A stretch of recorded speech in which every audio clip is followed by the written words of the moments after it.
He had stepped onto the golf course in front of millions of people, with a body that was fighting injuries most athletes would never be able to come back from. Not because the doctors said he was ready, but because he decided for himself that he was not finished yet. Behind more than 80 PGA Tour titles, those Sunday red shirts, and one of the greatest careers in the history of sports is a story that the television lights have never fully touched. A boy who grew up under training so harsh that childhood almost did not exist. Someone who learned how to win before he learned how to live. And who had given up emotions, normalcy, and even himself before he had a chance to understand what they were. A life that the world honored as perfection, but inside was built on pressures no one could see. A collapse with no place to hide, no private silence, and a battle with his own body that threatened to take away the only thing he had ever controlled completely. How could a person rise so high from a childhood limited by discipline and expectations? What had he really traded to stand at the top for so long? And why, when everything finally fell apart? Family, reputation, body, did he still refuse to disappear? After the car accident in 2021, when his vehicle was crushed and his legs had almost no chance of recovery, people stopped talking about the titles and started asking whether he could even walk normally again. Before that were years of back injuries, back-to-back surgeries, nights he could not sleep because of the pain. Mornings when just getting up became a challenge, and now, every step on the course was no longer natural, but the result of willpower fighting against the pain. He used to be the one who controlled every shot with absolute precision. But now he had to face a body that no longer obeyed commands.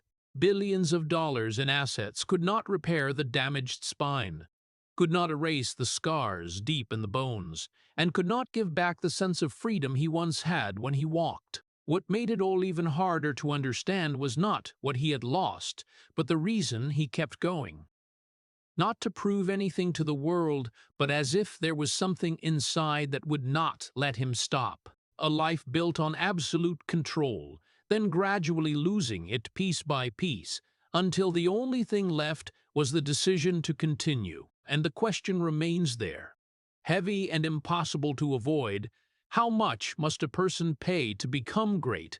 And when everything has been taken away, what makes them still keep going? If this story makes you feel the real price of greatness, please hit like and subscribe to the channel to keep following the journey that not everyone is strong enough to walk through.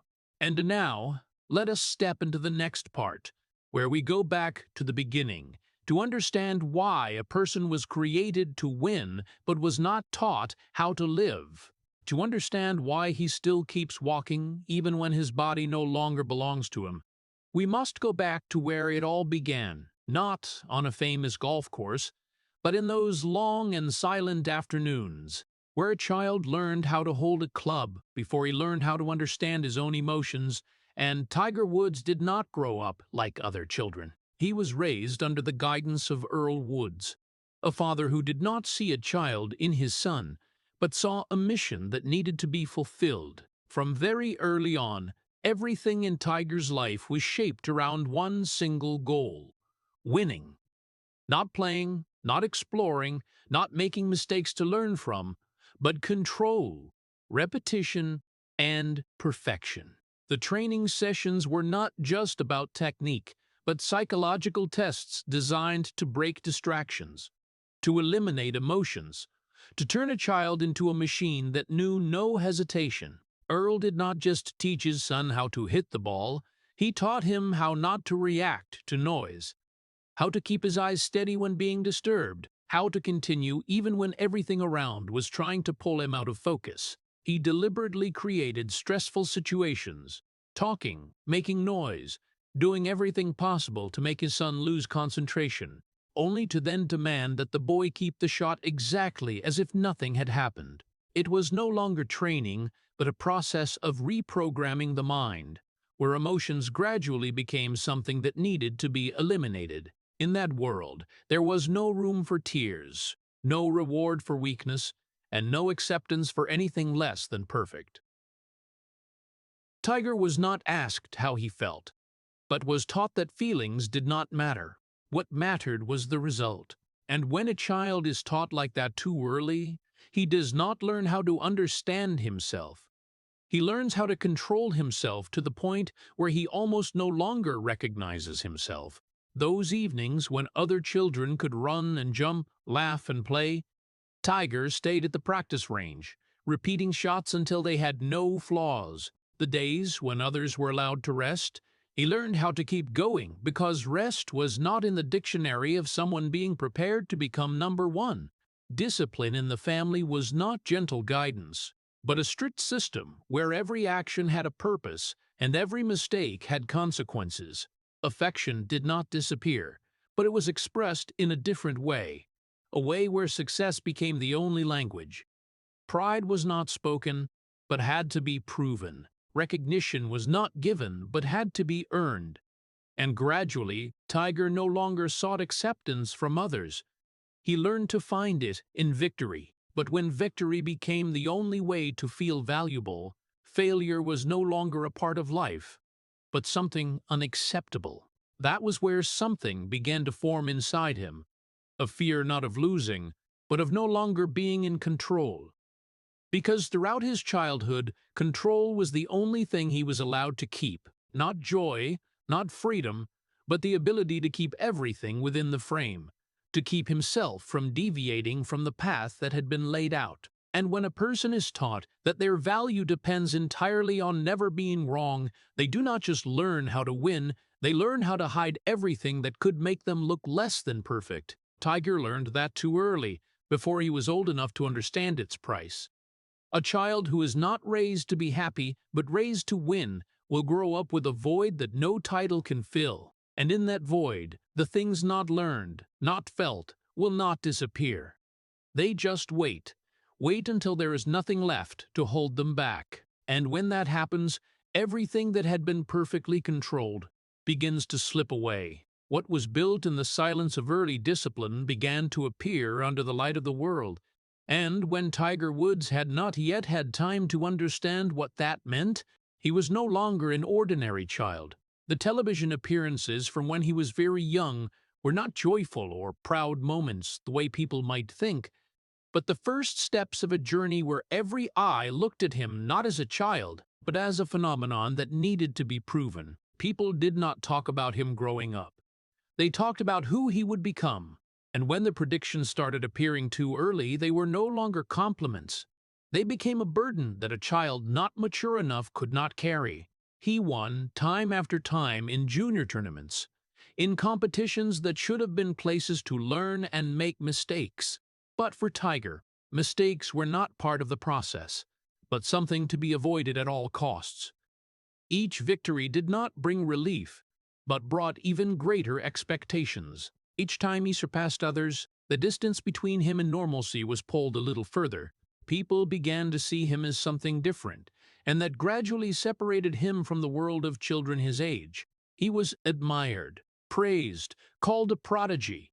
But in all of that, there was one thing that gradually disappeared, without anyone noticing: the feeling of safety in being himself. When a child is always seen as someone who must win, he is no longer allowed to be weak, no longer allowed to be tired, and no longer allowed to be a child. The people around could clap, could marvel, but they were not there when the lights went out, when the golf course was empty, and when a child had to wonder if he still had value, if he did not win. That fear did not come from a specific failure, but from the fact that failure had never been allowed to exist. When you are not allowed to be wrong, you do not learn how to face mistakes. You only learn how to fear them, and that fear grew with each year, with each victory, until it was no longer motivation, but a shadow that always followed closely behind. Tiger did not play to enjoy, he played to not lose. And between those two things is a gap that very few people notice, but it decides everything.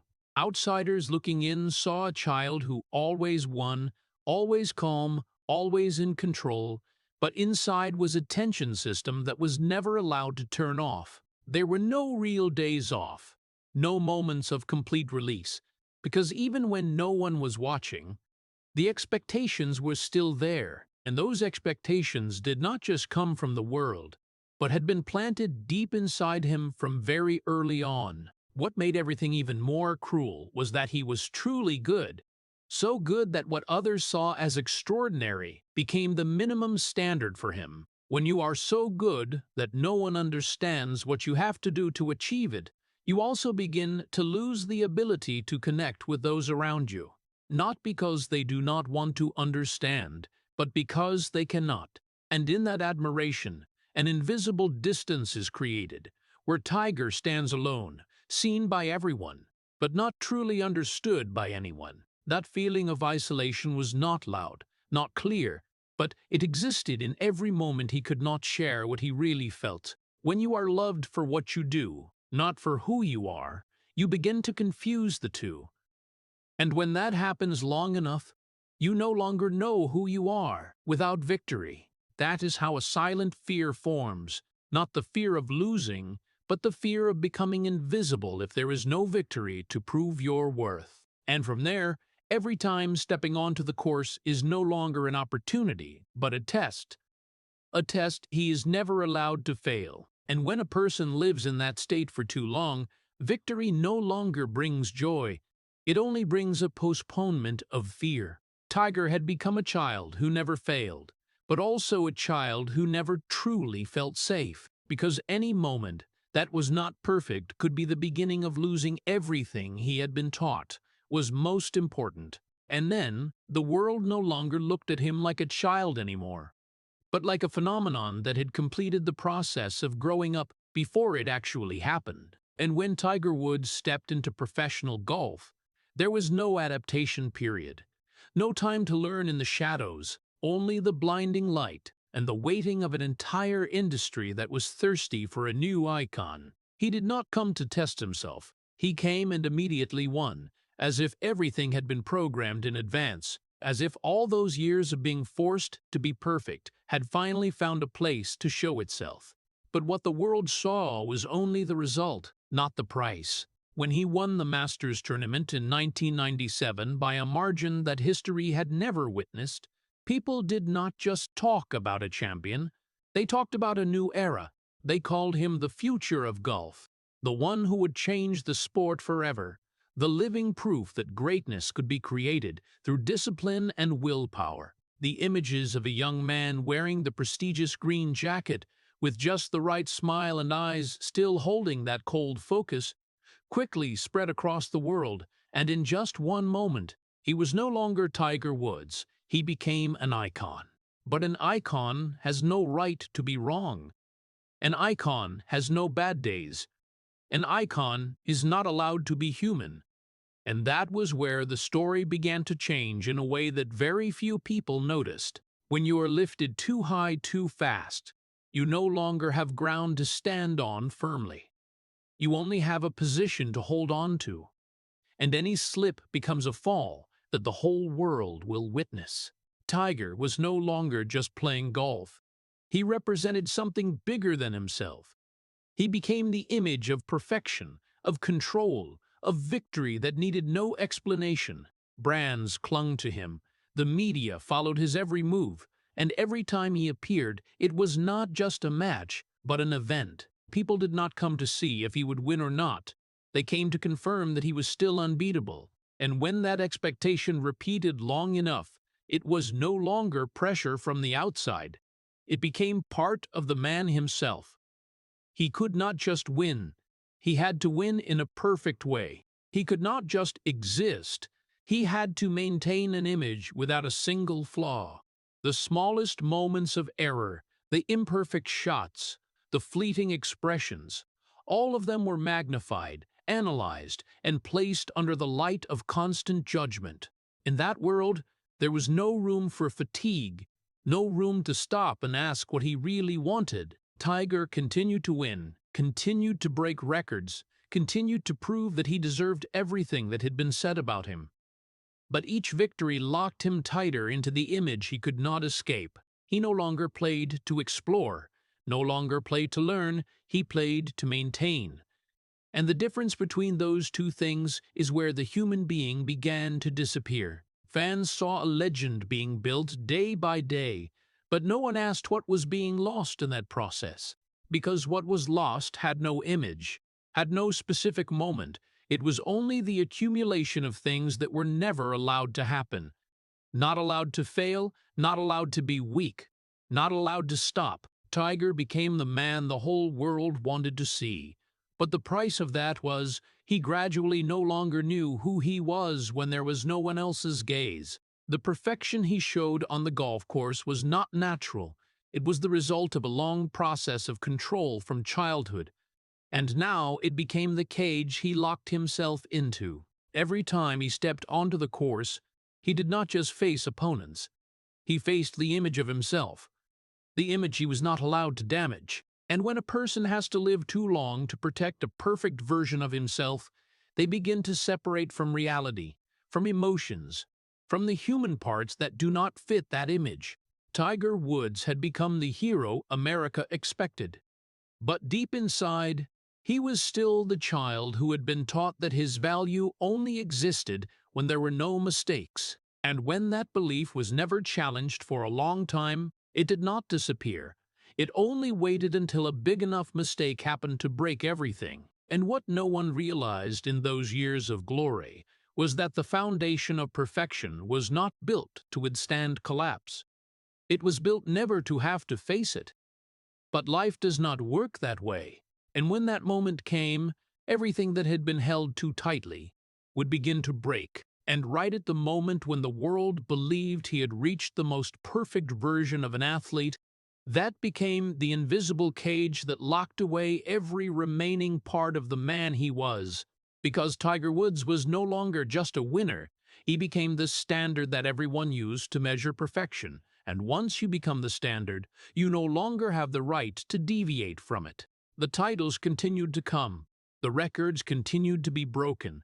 The seemingly impossible shots were still executed with a precision that made people believe he could not make mistakes. But what no one saw was that each victory did not bring freedom. It tightened the circle of control he had lived in throughout his life. The expectation was no longer external pressure. It became an internal system where every thought, every action had to pass through a single filter. Does this maintain the perfect image or not? And in that system, there was no room for weakness, no room for truth, no room for the human parts that did not fit the image he had become. Private life gradually separated from what the public saw, not because he wanted to deceive, but because that was the only way to exist when two realities could not coexist in one space. One side was the unbeatable hero, the cold, controlled man, precise down to every detail. The other side was a human being who had never been taught how to handle emotions, who had never been allowed to be wrong, and who did not know what to do when those parts began to surface. Those two versions did not collide immediately. They existed in parallel, growing further apart, becoming harder to reconcile, until the gap between them became too large to hide. But before that happened, something else was quietly growing in the shadows. Loneliness. Not the loneliness of someone with no one beside them, but the loneliness of someone who could not be himself in front of anyone. When people looked at him, they did not see a person, they saw an icon. When they talked to him, they did not talk to an individual, they talked to an individual. And when you are perceived that way for too long, you begin to lose the ability to distinguish what is real and what is constructed. Relationships became fragile, not because there were no people, but because there was no truth. You could not share fear if that fear made you look weak. You could not admit mistakes if those mistakes broke the image the whole world trusted. And gradually, what was not spoken did not disappear. It accumulated. Every time he appeared in public with perfect calm, it was not just control, but also a thicker cover for what was not allowed to be revealed. People saw a man without emotion, without wavering, without being affected by anything. But in reality, he had only learned how not to show it. And when emotions had nowhere to go, they did not disappear. They found other ways to exist. That was when the two people inside him began to separate more clearly. One existing in the light, honored, trusted, seen as the model of absolute control. The other existing in the shadows with no clear rules, no constant supervision, and without the same control system that had been trained from childhood. And when those two parts no longer spoke to each other, when one part lived to maintain the image and the other only existed to escape it, the balance began to crack. The most painful thing was not that he became two different people, but that he was not equipped to recognize that it was happening. No one taught him how to stop. No one taught him how to face what was not perfect. No one taught him that his value did not only lie in winning. And when a person lives too long in a system where everything must be controlled, they will not know what to do when control begins to slip from their hands. Tiger still continued to win, still continued to appear with a flawless image, but each step forward pushed him further away from himself. Perfection did not save him, it kept him in a position he could not leave, even as everything inside began to fall apart. And in the silence of moments no one saw, something had begun to form, not loudly, not clearly, but unavoidably. A small deviation, an uncontrolled choice, a human part no longer held back by the old rules. And when that happened long enough, quietly enough, deeply enough, it was no longer a deviation. It became another path. A path he had never been taught how to return from. And the world, still looking at that perfect image, had no idea that behind it, everything had begun to change. And then came a time when everything he had been taught to pursue was already in his hands. A time when victory was no longer a goal ahead, but became the default state. And right there, Tiger Woods began to face a void that no title could fill. He had money far beyond what any golfer before him had ever achieved. Fame so widespread that just appearing was enough to change an entire event. Power in the sport where he had once been seen as an outsider. But what no one had prepared him for was the question that comes after everything has been achieved. What next? When you are raised to climb to the top, but not taught how to live there, the top is no longer a reward, it becomes a place with no way forward. Tiger continued to compete, continued to win, continued to hold the #1 position, but each victory no longer brought a sense of fulfillment. It only extended a chain of what had become familiar. There was no more novelty, no more discovery, no more feeling that he was moving forward. And when the external movement continued but inside began to stand still, a void formed. That void was not loud, not clear, but it was present in the moments no one saw, the times with no audience, no cameras, no applause. That was when he no longer played the role of an icon, but was left with only himself, and what he faced was not victory, but the absence of something he had never learned how to define. Throughout his life, control was the only thing he had been taught to hold on to. But at the top, control no longer brought the same sense of safety as before.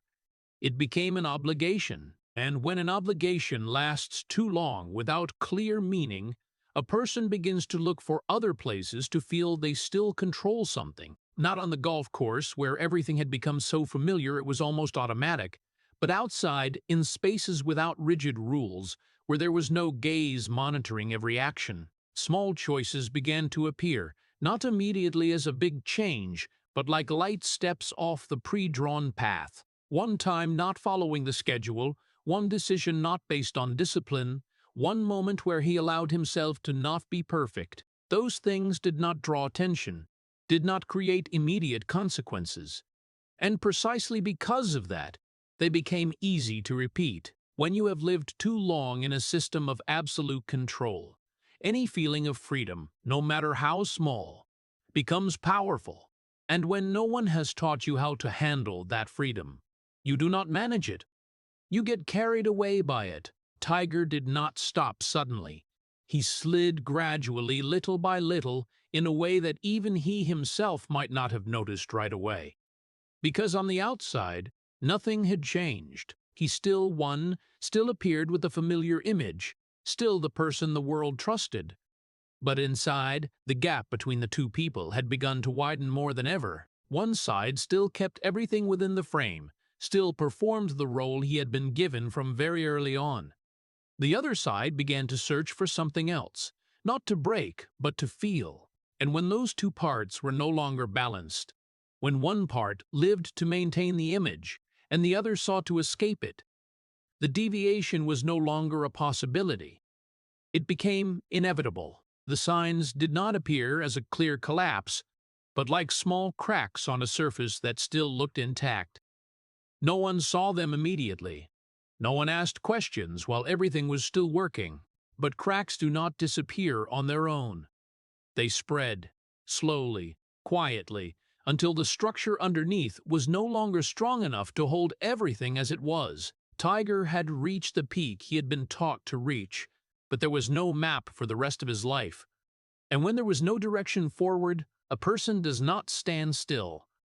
They begin to drift, not because they want to destroy what they have built, but because they do not know where to go next. And in the silence of those years that seemed the most perfect, another path had formed, not clear, not defined, but enough to pull him out of the orbit he had held his entire life. And when a person lives too long to control everything, the moment they begin to lose control does not come as a shock. It comes as a process, a long slide that only when looking back do people realize that everything had changed long before that. And while on the outside everything continued to operate as if nothing had changed, inside the life that Tiger Woods had built began to show cracks that not everyone could see right away, because there was another version of him existing in parallel, a version that did not appear on television, did not step onto the golf course, and did not carry the perfect image the world still trusted. He married Ellen Nordegren in a ceremony that was seen as a symbol of stability, of a life that had found balance after years of nothing but victory and discipline. Their images quickly became part of the story the public wanted to believe. A champion who not only controlled the golf course, but also controlled his private life. A man who had built a family while still standing at the peak of his career.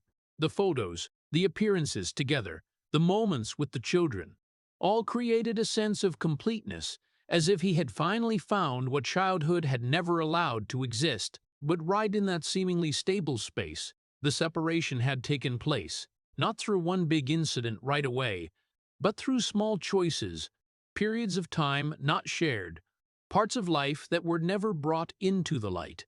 The secret relationships did not appear as a clear decision, but as an escape, a place where he did not have to maintain the image that had been built for too long. In those spaces, there was no expectation of perfection, no requirement to maintain absolute control. And that was exactly what made them more dangerous than anything he had ever faced on the golf course. Because when a person has lived too long in control, any place that allows them to let go becomes a powerful attraction. Two lives began to exist in parallel, not intersecting, not allowed to touch each other. And the longer it went on, the greater the distance between them became. One side was the public image, where everything was clear, orderly, controlled, where he was still the flawless hero. The other side was a different reality, where he was not bound by the rules that had shaped him since childhood, where he could exist without needing to be perfect. And between those two realities was a contradiction that no one could maintain forever. What made everything heavier was not the existence of the secrets, but the need to keep them. Keeping secrets was not a single act. It was a continuous state, a pressure that never stopped. Every word had to be weighed, every action had to be controlled, every schedule had to be arranged so that nothing was revealed. And when life became a series of things that needed to be hidden, it was no longer life. It became a system you had to operate without rest. Tiger, who had been taught how to control everything on the golf course, now applied that very ability to maintaining two separate lives. But there was a difference he could not recognize right away. On the golf course, control brought stability, while in private life, control brought tension. There was no moment that was truly free, because freedom meant risk. There was no place that was truly safe, because any mistake could break everything. The pressure did not come from one side, but from both. From the public, where he had to maintain an image without deviation, and from what he was hiding, where every day that passed increased the chance that everything would be exposed. The most painful thing was that through all of that, he still continued to compete, still continued to win, still continued to appear as if nothing had happened. The separation between the real person and the public image became so perfect that no one suspected anything.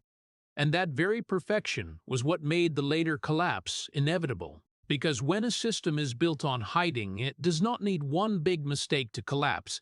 It only needs one moment when everything is no longer kept hidden. And that moment was not a surprise.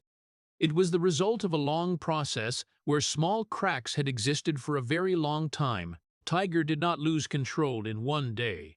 He lost it little by little, in choices no one saw, in periods of time no one monitored, in parts of life he thought could exist separately. But no life is truly completely separate, and when the two worlds began to move closer, the collision was no longer a possibility.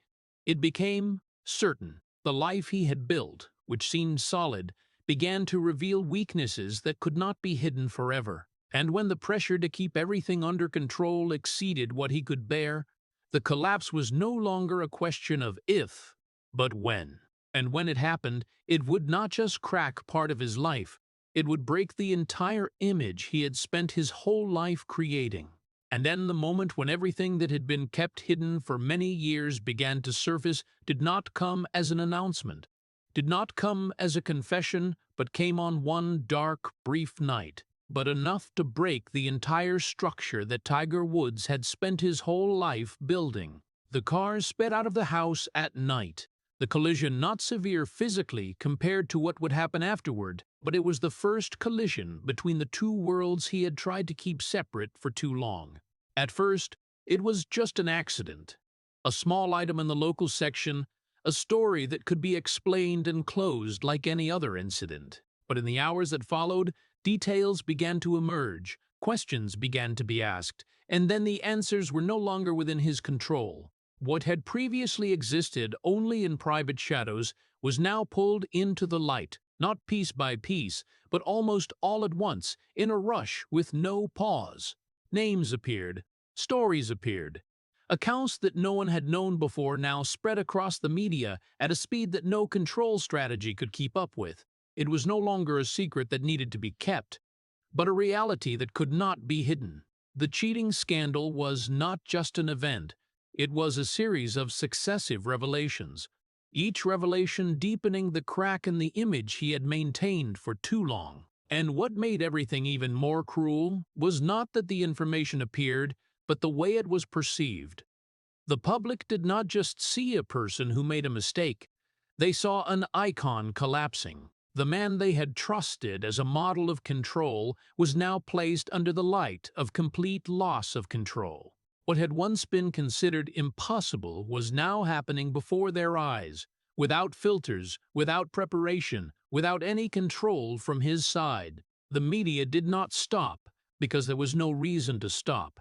Each day brought another story, another detail, another piece of evidence, and each time like that, the gap between the real person and the public image was pulled further apart, until there was nothing left to connect them. The criticism did not come from one side. It came from every direction, from those who had once admired him, from those who had once supported him, from those who had never cared, but now also had an opinion. There were no longer rounds of applause, but questions, judgments, conclusions drawn while the story was still unfolding. And in all of that, one thing disappeared almost immediately: control. The person who had spent his whole life keeping everything in his hands could now not decide what would be said, when it would be said, or how it would be understood. Every attempt to explain became insufficient. Every apology was analyzed, every silence was interpreted in different ways.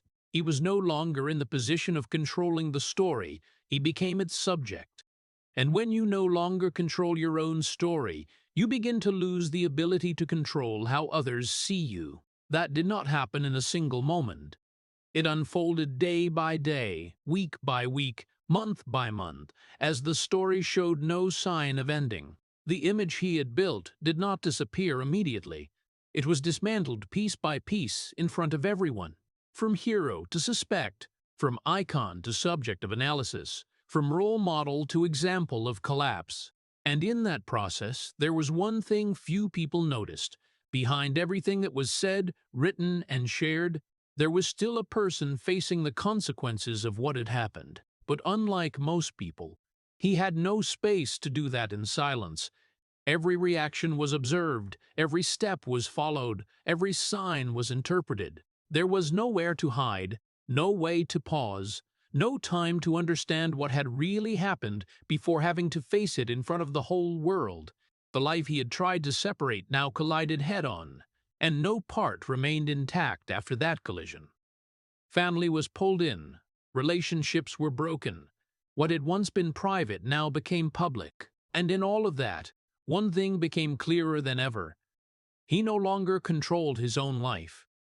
Not because he did not want to, but because there was nothing left to control. What had once been kept hidden was now exposed. What had once been built was now broken, and what remained was not the image, but the consequences. Tiger Woods was no longer the one directing the story. He became the one who had to live in the story he could not stop. And when a person loses what they have relied on their entire life, they not only lose direction, they also lose the way to find it again. And in that night, when everything collapsed, there was no sound of victory, no light of glory, only the heavy silence of a life no longer in its own hands. And when the storm of public opinion was no longer a daily barrage of headlines, when the sound of the revelations gradually died down, what remained was not peace, but the lasting consequences that Tiger Woods was forced to face every day, every hour, in a world that no longer looked at him the same way. The marriage to Ellen Nordegren could no longer be saved, not because of one single moment of mistake, but because everything that had accumulated before now had nothing left to shield it. The breakup did not happen loudly like the way it started, but quietly, decisively, like something irreversible. A family once seen as the perfect image now became part of a story no one wanted to recall in the old way. And in that silence, there was a void that no title could fill. Because for the first time in his life, he did not just lose something external. He lost a part of himself that he had never learned how to protect. The sponsorship contracts left one by one, not because his talent disappeared, but because the image no longer fit what they needed. The brands that had once been tied to his name, that had once built campaigns around that perfection, now could no longer stand beside a story that had changed too much. There were no long explanations, no chance to convince, only short announcements, clear decisions, and an undeniable reality. He was no longer the icon they had invested in. Reputation did not collapse in one moment. It was dismantled layer by layer, piece by piece, until what remained no longer resembled the original image. People no longer mentioned him first as a legend, but as a story, an example, a lesson. And in that change, there was one thing few people saw: the way a person had to relearn how to exist when everything that once defined them no longer stood firm.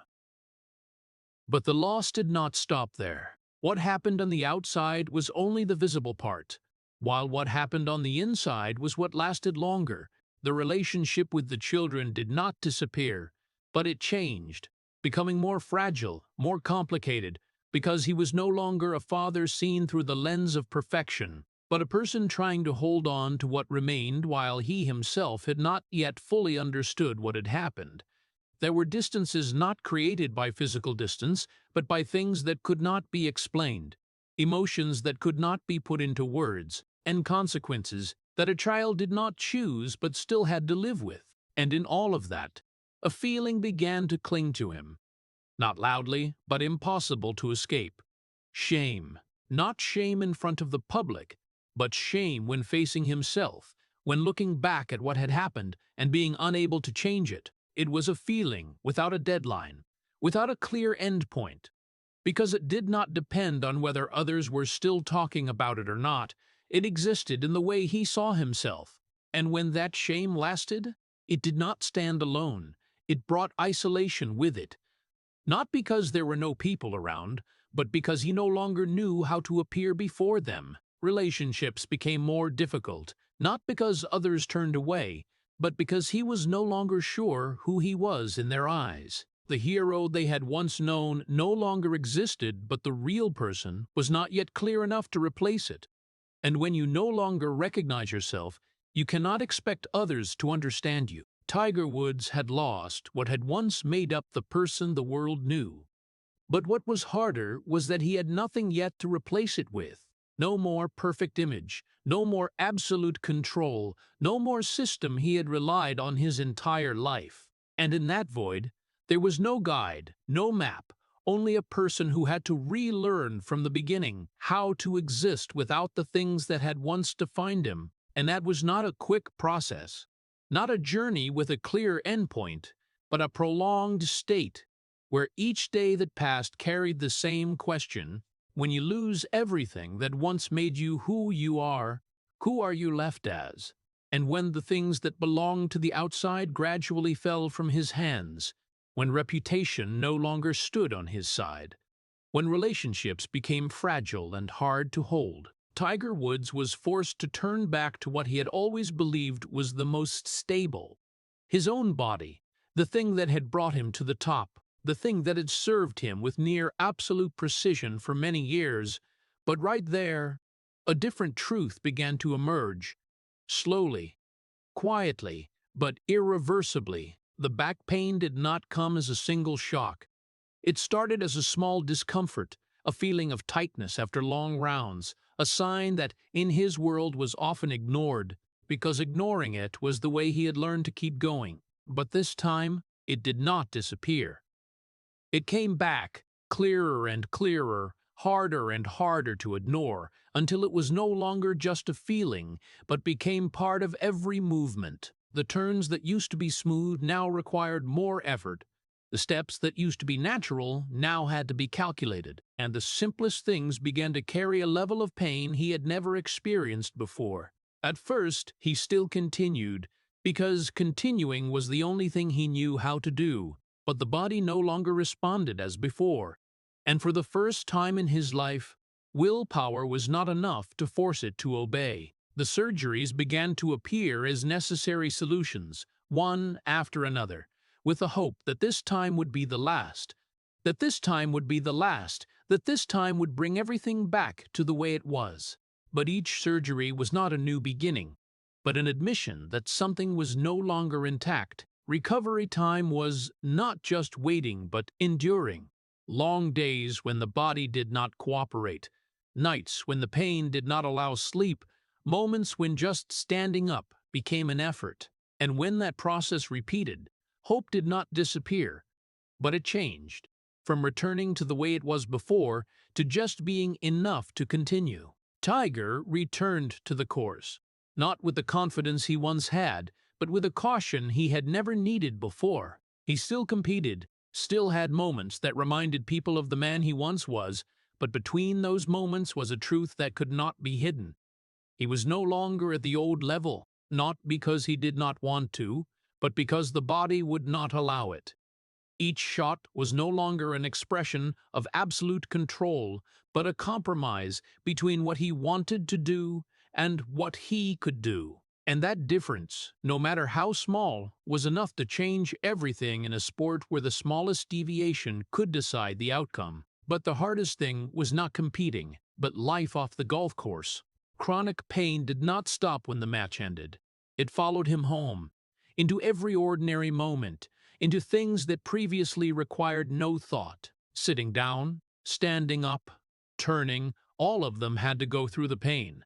And when pain became part of daily life, it did not just affect the body, but the way a person thought, felt, and existed. There were no real days off, no moments when the body was completely quiet, only different levels of endurance.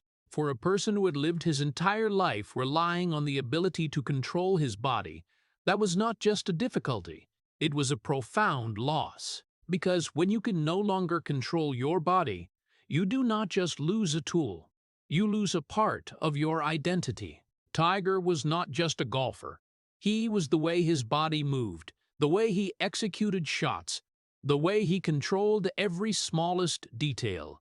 And when that body no longer worked as before, he did not just lose the ability to compete, he lost the way he understood himself. What had once been the foundation now became unstable, and in that instability he was forced to find another way to continue. But there was no clear path, no guide, no one who can show him how to do it, because most people who had once been in his position did not face this in this way. And so, he continued in the only way he knew, trying, adjusting, enduring, hoping that the body would cooperate enough so he would not have to stop completely. But the more he tried, the more he realized something he had never had to face before. There were limits that willpower could not overcome.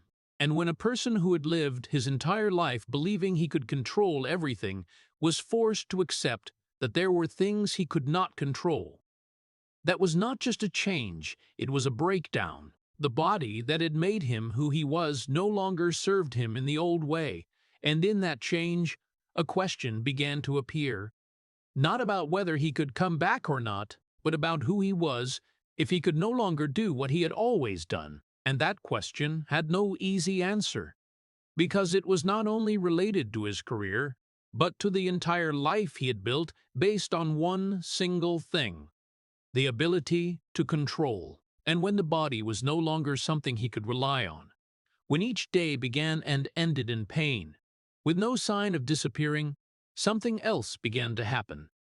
Quietly, but no less dangerous. When Tiger Woods tried to control the pain in a way that ultimately made him lose even more control. The prescription drugs, at first only a means to ease the pain, to help him sleep, to help him survive the days when the body no longer cooperated, gradually became an indispensable part of daily life, not as a choice, but as a need.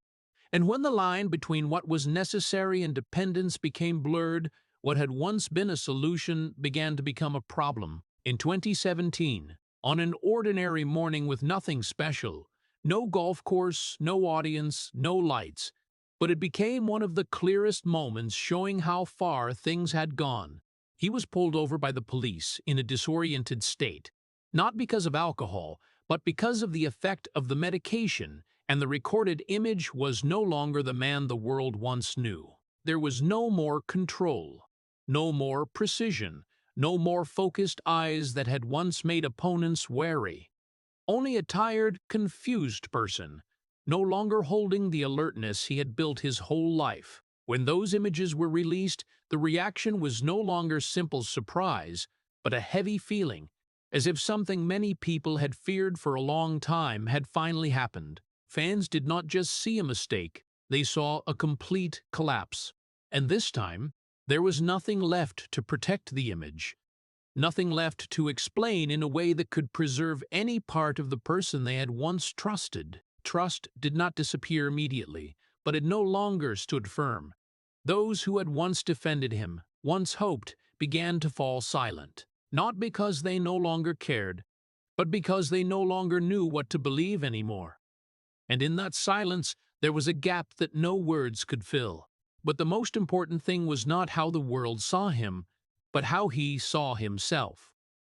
Because, for the first time, there was no system to rely on, no role to play, no image to maintain. What remained was a person facing himself, without filters, without control, and without any preparation.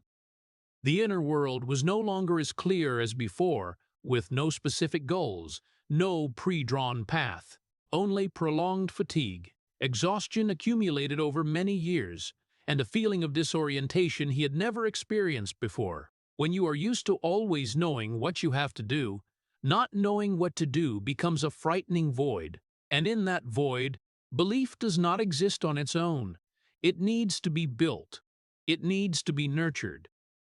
But he had never learned how to do that without victory as the foundation, and when victory was gone, belief also had nowhere to stand. Tiger did not just lose trust from others, He lost trust in himself, not because he no longer had the ability, but because he was no longer sure he could control anything anymore. What had once defined him no longer worked, and what replaced it was not clear enough to bring stability. It was a state that no title could save, no money could solve, and no words of encouragement could change immediately. A period where everything slowed down, not because he chose it, but because he had no other way. And in that slowing down, there was one thing he was forced to face, whether he wanted to or not: his true self, not defined by victory, not protected by an image, not controlled by discipline. Just a person who had lost direction, who was tired, and who was no longer sure he could come back to being the person he once was. And then, in the long silence after what seemed to have hit rock bottom, something began to change. Not loudly, not with announcements, not with a clear-marked moment, but only with very small steps, repeated in the silence that only Tiger Woods himself understood the meaning of. No comeback ever started with a victory. It started with getting up in the morning and deciding to continue for one more day. The recovery exercises, the long hours of physical therapy, the movements that had to be relearned from the beginning as if the body had never known them before. All of it was not to return to the peak immediately, but only to return enough to exist in the game. There was no longer the image of an athlete overwhelming all opponents, but a person trying to keep balance between the new limits of his body and the memory of what he had once been able to do. The first rounds did not bring affirmation but brought doubt, not only from others, but from himself. Each shot was no longer something obvious, but a question, a test, a measure of whether the body could still respond or not. And in those moments, what mattered was not the result, but the fact that he was still there, still competing, still facing things that had previously seemed no longer his. The comeback did not happen quickly, did not follow a straight line, but was a series of small advances mixed with setbacks, good days alternating with days when the body did not cooperate. But the difference this time was not in whether he could win or not, but in the fact that he no longer relied completely on victory to define his worth. That was a change not easy to notice from the outside, but it was what decided everything on the inside. And then, in 2019, when he entered the Masters tournament, no one saw him as the top favorite anymore. There was no more certainty, no more absolute expectation, only a mix of curiosity and doubt. Could he do what had previously seemed impossible? The rounds unfolded, not with the familiar dominance, but with patience, caution, and a level of focus that no longer came from the pressure to be perfect, but from understanding that every opportunity could be the last. And as he moved closer to the top of the leaderboard, emotions began to shift, not only in him, but in those watching. It was no longer the expectation of a victory, but the feeling that something rare was happening, something that could not be planned, could not be predicted. When the final moment came, when he completed the decisive round, there was no immediate explosion, but a very brief silence, as if the whole world needed a second to understand what had just happened. And then the emotion flooded in, not just from him, but from the audience, from those who had witnessed the entire journey, from those who had once thought his story had ended. Tiger did not celebrate as before. There was no explosion of a conqueror, but a quieter, deeper reaction, as if he was trying to hold on to everything that had led him to this moment. When he hugged his son after the victory, it was not just a gesture, but a circle closing in a way no one could have written in advance. That image was not just about a title, but about a journey, about a person who had gone through things that victory could not erase, but still found his way back. This was not the greatest victory in his career if measured by achievements, but it was the victory with the deepest meaning, not because it proved he was still the best, but because it showed he was still here, still able to stand up, still able to accomplish what had previously seemed impossible. This comeback was not perfect, it was not a complete recovery, and it did not erase what had happened before. He did not return as the old person, with the same body, with the same absolute control, and not with the same position in the eyes of the world. But that was exactly what gave it meaning, because this time he did not return to prove that he was never wrong, but to prove that mistakes were not the end. And in that moment, what the world saw was not a legend reclaiming his place, but a person who had learned how to keep going, even when he was no longer perfect. And perhaps that was the first time in his life. Victory was not what defined him, but the journey to it. And the life of Tiger Woods had never followed the neat endings that people expected. And right when he had just found a version of himself solid enough to stand firm, another incident appeared without warning, without preparation, and this time it did not just challenge his career, but challenged his ability to exist in the literal sense. The car accident in 2021 was unlike anything he had experienced before. It was not an injury accumulated over time, not a prolonged pain that could be anticipated, but a sudden, violent collision that brought everything to a stop in one moment. The car was almost completely destroyed, and what happened to his body was even more serious.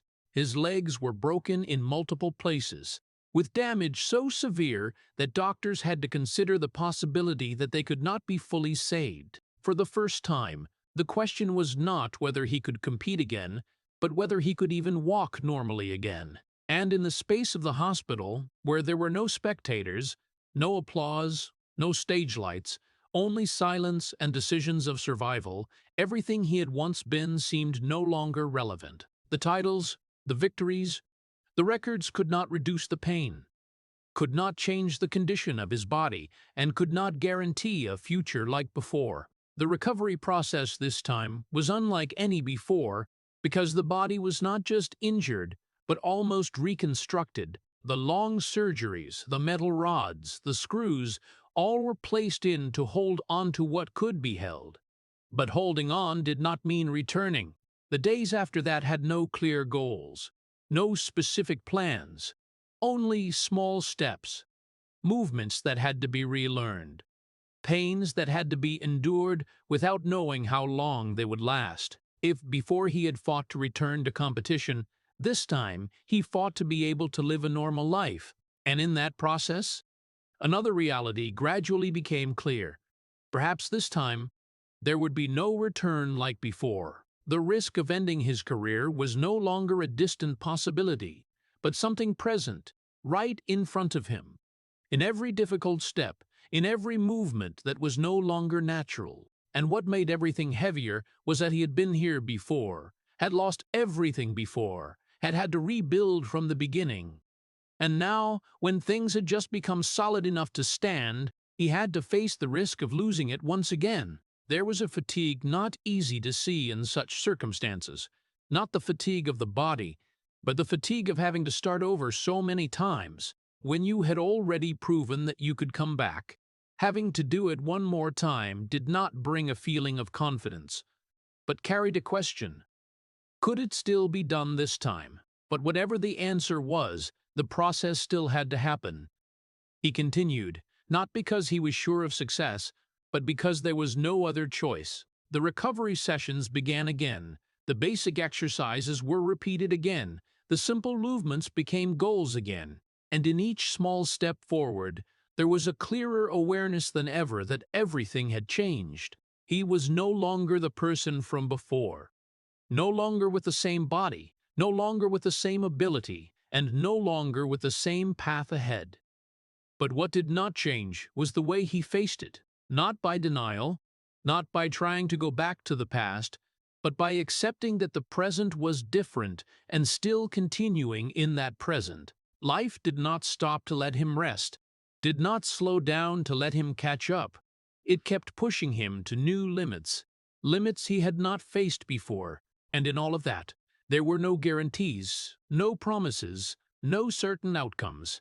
Only a person who had once lost everything, who had once found part of it back and now stood again before the possibility of losing it once more. And the question was no longer whether he could return to the peak or not, but whether he could keep walking in a life where every step became more difficult. But if there was one thing that still remained, it was that he was still there, still facing it, still not leaving. even when everything around seemed to be saying it was time to stop. And perhaps, in a life full of such incidents, continuing was no longer a choice, but the only thing he knew how to do. And then, after all the falls and getting back up, after what had been lost and what could not be taken back, Tiger Woods began to step into a phase where even he could not return to the person he had been before. Not because he did not want to, but because reality no longer allowed it to happen. The steps now were slower, more careful, without the unconscious confidence of a body that once responded to every command without thought. Every movement carried the traces of what had happened. Wounds no longer clearly visible, but still present in the way he stood, the way he walked, the way he turned. He was no longer the person who could step onto the course and believe he would control everything. No longer the person the world looked at and assumed that victory was only a matter of time. And the hardest thing to accept was not that others recognized it, but that he himself had to admit it. There were things in life that could not be fixed by willpower, could not be restored by effort, and could not be returned to the way they were, no matter how many times you tried. And when a person who had lived his entire life based on the ability to control had to face his own limits, that was not just a change, but a profound shift in the way they existed. But right in that change, something else began to appear, not to replace what had been lost, but to fill the void he had not realized before. The relationship with his son Charlie was no longer fleeting moments between tournaments or time slots divided by a packed schedule. It became an essential part of life, not because he had no other choice, but because for the first time he could be present in a different way, not as an icon, not as someone who always had to win, but as a father, the image of father and son standing together on the course, not in a decisive tournament, but in events where the goal was not absolute victory, carried a different feeling, lighter, but also deeper. Tiger no longer needed to prove anything to the world in those moments. He only needed to be there, close enough to share, slow enough to feel, real enough not to hide. And there was something in the way he looked at his son, in the way he guided him, in the way he stood silently beside him, that showed a part of the person who had not had the chance to appear before. Not because it did not exist, but because there had been no space for it to exist. Now, when his career no longer took up everything, when his body no longer allowed him to pursue the same path, he began to see other things. Things that could not be measured by titles, could not be recorded by records. But that change did not come without its price. It came with acceptance, a form of acceptance that was not easy, that did not arrive in one moment, but formed through many confrontations with reality. Acceptance that he was no longer the person from before. Acceptance that there were things that would never come back. Acceptance that the greatness he had once defined was no longer the only thing that defined his worth. And in that acceptance, there was a quiet sadness, not loud, not needing to be spoken, but always present, because to become the person he was now, he had to let go of the person he had spent his whole life becoming. Not voluntarily, not by choice, but because there was no other way. His image now was no longer an untouchable icon, but a person with clear limits, with wounds that could not be erased, with a life no longer defined by perfection. And perhaps that was exactly what made him closer to the people who had once looked at him from afar, but also made his story more painful. Because greatness is easy to admire, but accepting loss is what is harder to understand. Tiger Woods was no longer the person he once was, and perhaps he would never return to that version again. But he was still here, in a different form, in a different life, with different values, and with a way of existing that he had never been taught before. And in that change, there was no clear victory, no explosive moment, only continuation, slow, quiet, and full of effort. And perhaps that was the hardest thing of all. Not returning, but learning how to live when you could no longer return. And when looking back at the entire journey, not from the perspective of titles or moments of victory, but from what happened in the times no one saw. What emerged was not a story of perfect victory, but a series of falls, getting back up, and continuing to walk even when no longer sure where one was going. And Tiger Woods did not escape his life in the way many people still thought. He did not overcome everything to return as before, did not erase what had happened, did not become a better version in the simple sense. What had been lost was still there, irreversible, unforgettable, irreplaceable. The wounds, both physical and mental, did not disappear with time. They only changed the way they existed. His body still carried the traces of the surgeries, of the collisions, of the years pushed to the limit. There were days when moving was still an effort, moments when the pain returned without reason, reminding him that the past never truly left. And inside, what had happened in the years before also did not disappear. The mistakes, the choices, their consequences, all remained part of the man he was, not as a single burden, but as an inseparable part of the story. There was no ending point where everything was completely resolved, no moment when everything became easy. There were things that were healed, but never returned to the way they were. There were relationships that were rebuilt, but no longer the same as the beginning. There were parts of life that continued, but always carried the traces of what had been lost. And perhaps the hardest thing was not facing what had happened, but accepting that they would always be there, in some way, for the rest of his life. But right in that imperfection, something else began to become clearer. His legacy no longer lay only in the number of titles, no longer only in the records he had set, but in the way he continued when those things were no longer the center. Because if you only looked at the victories, the story would stop at some point in the past. But his story did not stop there. It continued, not at the same speed, not with the same image, but with a different form of existence. Less noticed, but no less meaningful. A person who still appeared, still walked, still faced what remained, even after losing so many things that had once defined him. Greatness, in this case, was no longer standing at the peak, no longer winning against everyone else, but not disappearing when there were every reason to do so. Because there were times in life when continuing brought no clear reward, no recognition, no guarantee that things would get better. Only a simple decision, repeated every day, that he would not stop. And for a person who had once had everything, then lost almost all of it, that decision was not obvious. It was a choice that had to be made many times, in days without light, in moments when the past felt heavier than the present, and the future was unclear. Tiger Woods did not become a perfect story. He became a real story, a story in which victory and failure did not stand separate, but existed together, intertwined, influencing each other. A story where a person was not protected from the consequences of his own choices, but also not completely defined by them.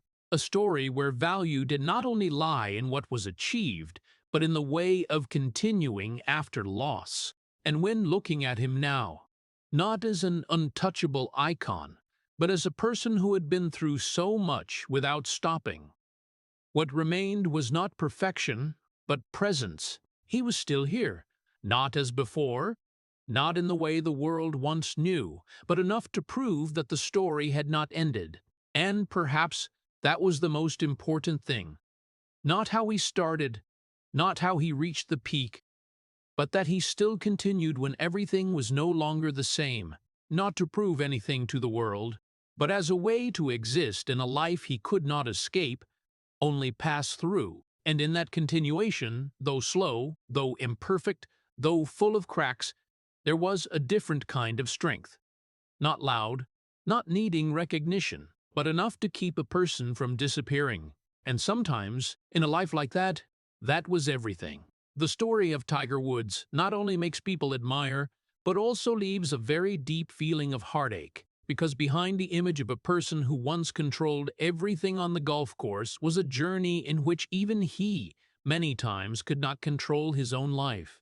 From a child trained under the harsh discipline of Earl Woods, not allowed to make mistakes, not allowed to be weak, Tiger grew up as a perfect icon. But that very perfection became the cage that held him. When he won the Masters tournament in 1997 and rose to the peak, that was not just success, but the starting point of a prolonged pressure, where he was no longer allowed to be an ordinary person. The real tragedy did not lie in the scandal of 2009, but in the fact that he had lived too long in two separate lives, so that when everything collapsed, he lost his family, his reputation, and his trust in himself. The image of him collapsing in 2017 because of medication, then struggling after the 2021 accident with the risk of losing his legs, showed a painful truth. Money and fame could not protect a person from their own inner wounds. But what makes this story worthy of respect is not the victories, but the way he still continued. Still returned to the golf course in 2019, still stood beside his son Charlie with a simpler, more real image. For American society, where success is often measured by achievements and perfection, this story reminds us that human value does not lie in never failing, but in the ability to stand up after losing everything. And sometimes, the greatest thing is not victory, but not disappearing when life has given you so many reasons to give up. If this story makes you see the truth behind the glory and feel the real price of never being allowed to fall, please hit subscribe and stay with us for the next journeys. Thank you for listening, and see you in the next video, where we continue to explore imperfect people who have never disappeared.